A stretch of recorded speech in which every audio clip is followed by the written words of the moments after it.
Yes, glory to God.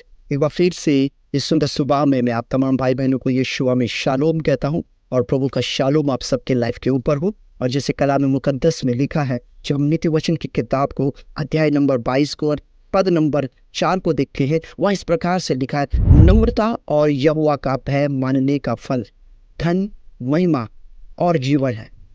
Hallelujah. मेरे अजीज भाइयों और बहनों, वचन हमें स्पष्टता से क्या कह रहा है? वचन हमें सिखा रहा है नम्रता, जो जिसकी हमें सख्त जरूरत है। आज व्यक्ति क्या अपने आप को नम्र किए हुए हैं? अगर कलाम हमें सिखा रहा है नम्रता और यहोवा का भय मानने का फल, किसका? सर्वशक्तिमान प्रभु परमेश्वर के मानने का जो फल है वो क्या है? धन, धन और महिमा और जीवन है। क्या है वो? 3 बातें हैं इसमें। जब हम परमेश्वर का भय मानते हैं, जब हम परमेश्वर की बात को एक्सेप्ट करते हैं, परमेश्वर की बात के अनुसार चलते हैं, तो उसके चलने के अनुसार हम क्या पा रहे हैं? उससे जो फल हमें प्राप्त हो रहा है, जो उससे हमें आशीष प्राप्त हो रही है, वो आशीष क्या है? यहाँ पर वचन, नित्य वचन के अनुसार वो आशीष हमें क्या मिल रही है? धन, महिमा और जीवन। 3 बातें, 3 चीजें आपके पास है, और वो है धन और दूसरी महिमा और जीवन। मगर उसके लिए क्या करना है? नम्र बने, नम्र बनना।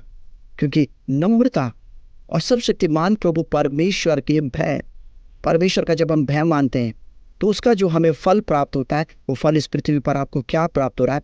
धन, महिमा और जीवन, जो कभी आपसे लिया नहीं जाएगा, जो कभी आपसे छीना नहीं जाएगा। क्योंकि प्रभु परमेश्वर आपको देता है धन, महिमा और जीवन। मेरे अजीज भाइयों और बहनों, इस वचन को मनन कीजिए, इस वचन को चलिए, क्योंकि कलाम मुबारक में हमें परमेश्वर से, परमेश्वर की वाणी से नई नई बातें मिलती हैं। मगर जब हम इस वचन को पढ़ते हैं, वचन को समझते हैं, तब ये बातें हमारे ऊपर प्रकट होती हैं। तो इसलिए आज की सुबह में मैं आप सबसे गुजारिश करूंगा कि जैसा कलाम में सिखा रहा है, वो कहता है नम्रता। क्या मैं नम्र हूँ? क्या मैं यहोवा का भय मान रहा हूँ? यदि मैं यहोवा का भय मान रहा हूँ, तो उसका फल मुझे निश्चय प्राप्त होगा। क्योंकि परमेश्वर हमें उस फल को देता है, और वो फल क्या है? उसका धन, उसकी महिमा और उसका जीवन। तीनों चीज हमारे पास होंगे अगर जब आप उससे मांग, तब ये चीजें आपके पास हो। इसलिए नम्र बने, जिससे परमेश्वर की मर्जी आपके जीवन में। सबको प्रभु आशीष और बरकत दे, और प्रभु का अनुग्रह आप सबके जीवन पर हो। Shalom, shalom, shalom.